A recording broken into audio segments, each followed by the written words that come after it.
नमस्कार, आप सभी का स्वागत डीडी न्यूज़ पर। आप देख रहे हैं सांकेतिक भाषा का हमारा विशेष बुलेटिन। आपके साथ मैं हूं मुकुल शर्मा, मेरे साथ मौजूद है मेरी सहयोगी दीपाली। तमाम खबरों से आपको रूबरू कराएंगे, लेकिन सबसे पहले नजर डालते हैं हेडलाइंस पर।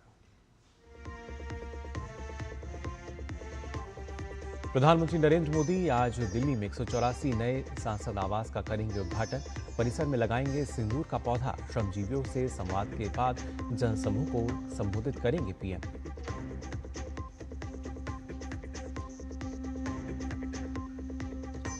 कर्नाटक, हरियाणा और महाराष्ट्र के सीईओ के नोटिस के बाद निर्वाचन आयोग ने फिर दोहराया अपना फैसला। कहा, अब भी समय रहते घोषणा पत्र दें या देश से माफी मांगे राहुल गांधी।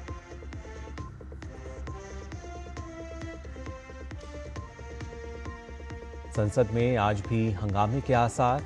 एसआईआर और वोटर लिस्ट मामले में इंडी ब्लॉक के सांसद चुनाव आयोग तक करेंगे मार्च। बीजेपी ने कहा, संवैधानिक संस्थाओं पर सवाल उठाना गलत।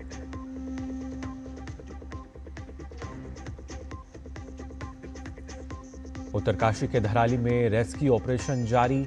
मुख्यमंत्री धामी ने कहा, अगले 2 दिन में सामान्य हो जाएगा सड़क संपर्क। नुकसान के आकलन के लिए समिति के पास 7 दिन की डेडलाइन।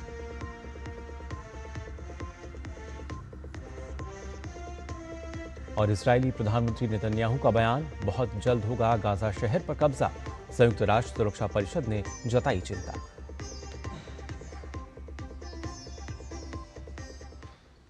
और आइए अब खबरें देखते हैं विस्तार से। प्रधानमंत्री नरेंद्र मोदी आज दिल्ली में संसद सदस्यों के लिए नवनिर्मित 184 टाइप 7 बहुमंजिला फ्लैट्स का उद्घाटन करेंगे। इस अवसर पर पीएम मोदी आवासीय परिसर में सिंदूर का पौधा लगाएंगे और श्रमजीवियों को संबोधित करेंगे। इसके बाद पीएम का संबोधन भी होगा। इस परिसर को आत्मनिर्भर बनाने के लिए डिज़ाइन किया गया है और ये संसद सदस्यों की कार्यात्मक ज़रूरतों को पूरा करने के लिए आधुनिक सुविधाओं से सुसज्जित है। ये पूरी तरह से इको फ्रेंडली प्रोजेक्ट है जो गृहति स्टार रेटिंग के मानकों का पालन करती है और राष्ट्रीय भवन संहिता यानी एनबीसी 2016 का अनुपालन करती है। यह परिसर दिव्यांगजनों के अनुकूल भी है। हर आवासीय इकाई में लगभग 5000 वर्ग फुट का कारपेट क्षेत्र है। परिसर के सभी भवन भूकंप रोधी बनाए गए हैं। कर्नाटक के मुख्य निर्वाचन अधिकारी के कार्यालय ने लोकसभा में विपक्ष के नेता राहुल गांधी द्वारा हाल के चुनाव में दोहरे मतदान वाले आरोपों पर सवाल उठाते हुए एक नोटिस जारी किया है। राहुल गांधी का दावा है कि शकुन नामक एक मतदाता ने 2 बार वोट डाला था। अपने दावे के समर्थन में राहुल गांधी ने एक दस्तावेज भी प्रस्तुत किया था जिसे उन्होंने चुनाव आयोग का आधिकारिक रिकॉर्ड बताया। ये आधिकारिक रिकॉर्ड कथित रूप से मतदान केंद्र पर मतदान अधिकारी द्वारा जारी किया गया था। हालांकि कर्नाटक के मुख्य निर्वाचन अधिकारी कार्यालय द्वारा की गई प्रारंभिक जांच ने इन आरोपों की सत्यता पर संदेह उत्पन्न कर दिया है। जांच से पता चला है कि राहुल गांधी द्वारा प्रदर्शित दस्तावेज जिस पर दोहरे मतदान का संकेत देने के लिए सही का निशान लगा है, वह मतदान अधिकारी द्वारा जारी किया गया आधिकारिक रिकॉर्ड नहीं है।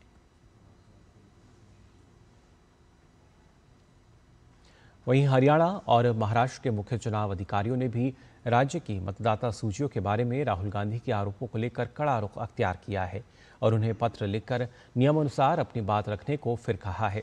दोनों राज्यों के मुख्य चुनाव अधिकारियों ने कांग्रेस नेता राहुल गांधी को लिखा है कि अगर उनके पास कोई पुख्ता सबूत हैं तो वह शपथ पत्र देकर उसे चुनाव आयोग के साथ साझा करें। राहुल गांधी ने पिछले दिनों राजधानी में एक संवाददाता सम्मेलन में हरियाणा, कर्नाटका और महाराष्ट्र की मतदाता सूचियों को लेकर कुछ दावे किए थे और आरोप लगाए थे कि चुनाव आयोग सत्ता पक्ष से मिला हुआ है।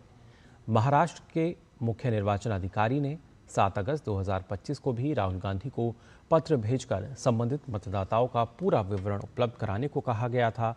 मुख्य निर्वाचन अधिकारी ने रविवार को जारी रिमाइंडर लेटर के जरिए फिर से अनुरोध किया है कि हस्ताक्षरित घोषणा या शपथ पत्र 10 दिनों के भीतर भेजा जाए ताकि 1950 के प्रतिनिधित्व अधिनियम और 1960 के रजिस्ट्रेशन ऑफ इलेक्टर्स रूल्स के प्रावधानों के तहत आवश्यक कार्रवाई शुरू की जा सके।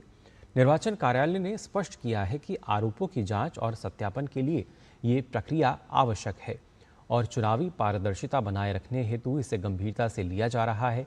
राहुल गांधी ने मतदाता सूचियों में तथाकथित फर्जी मतदाताओं को जोड़ने का आरोप लगाते हुए आयोग की निष्पक्षता पर सवाल खड़ा किया था।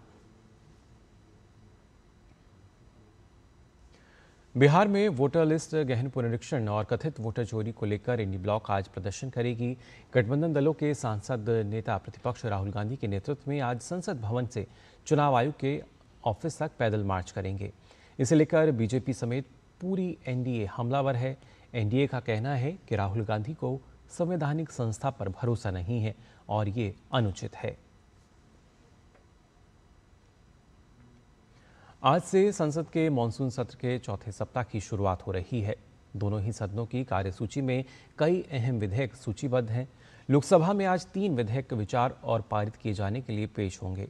इन 3 विधेयकों में से 2 विधेयक खेलों से संबंधित हैं। ये विधेयक हैं राष्ट्रीय खेल शासन विधेयक 2025 और राष्ट्रीय डोपिंग रोधी संशोधन विधेयक 2025।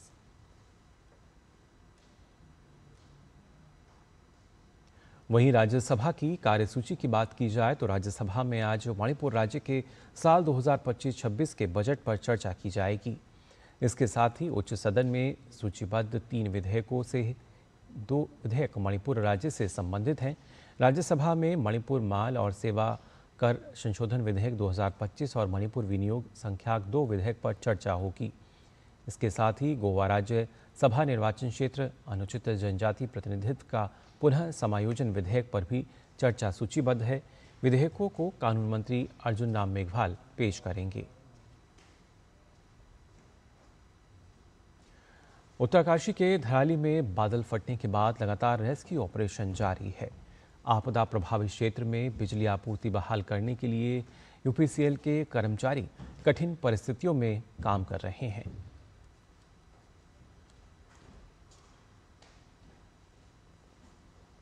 आपदा के दौरान लिमची घाट पुल बह गया था, जिससे यातायात पूरी तरह बाधित हो गया था। इसके बाद वहां बेली ब्रिज बनाने का काम युद्ध स्तर पर किया जा रहा था। पुलिस दल, एसडीआरएफ, इंजीनियर्स और अन्य बचाव दलों के अथक प्रयासों से अब इस पुल का निर्माण पूरा हो चुका है और इसे यातायात के लिए खोल दिया गया है। आज धराली आपदाग्रस्त क्षेत्र के चैनलाइजेशन के लिए आईआईटी रुड़की, सीएसआरई और अन्य विशेष एजेंसियों के जियोलॉजिस्ट की एक टीम यहां पहुंचेगी। मुख्यमंत्री धामी ने राज्य आपदा control room, IT park, Sahastradhara road और देहरादून में आपदाग्रस्त क्षेत्रों में चल रहे रेस्क्यू ऑपरेशन की समीक्षा की। इस दौरान धराली और हर्षिल आपदाग्रस्त क्षेत्र में हर्षिल तक सड़क मार्ग को मंगलवार तक सुचारू करने के निर्देश दिए गए। मुख्यमंत्री पुष्कर सिंह धामी ने जिलाधिकारियों सहित संबंधित विभागों के सचिवों को धराली आपदाग्रस्त क्षेत्र में क्षतिग्रस्त हुई निजी और सार्वजनिक संपत्ति के आकलन को 7 दिन की टाइमलाइन में तैयार करने के निर्देश दिए हैं। इजरायल के प्रधानमंत्री बेंजामिन नेतन्याहू ने कहा है कि गाजा में व्यापक सैन्य अभियान में पहली प्राथमिकता शहर छोड़ने वाले नागरिकों के लिए सुविधाएं और सुरक्षित स्थान उपलब्ध कराना है। प्रधानमंत्री नेतन्याहू ने सुरक्षा मंत्रिमंडल के गाजा शहर पर नियंत्रण पाने के लिए एक बड़ी सैन्य योजना को मंजूरी देने के बाद कहा कि उनके पास नियंत्रण पाने और बंधकों को छुड़ाने के अलावा कोई विकल्प नहीं है। उन्होंने कहा कि इजरायल जल्द ही गाजा पर एक नई व्यापक सैन्य कार्रवाई करेगा।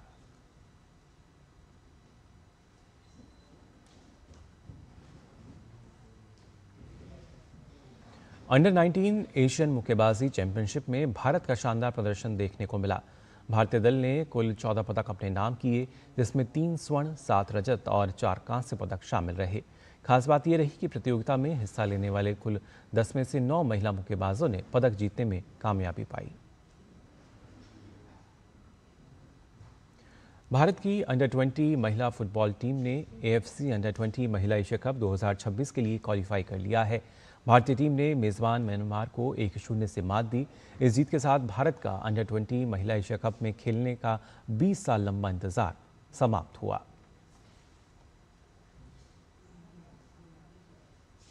तो फिलहाल के लिए सांकेतिक भाषा के इस विशेष बुलेटिन में बस इतना ही। मुझे और मेरी सहयोगी दीपाली को दीजिए अनुमति। नमस्कार।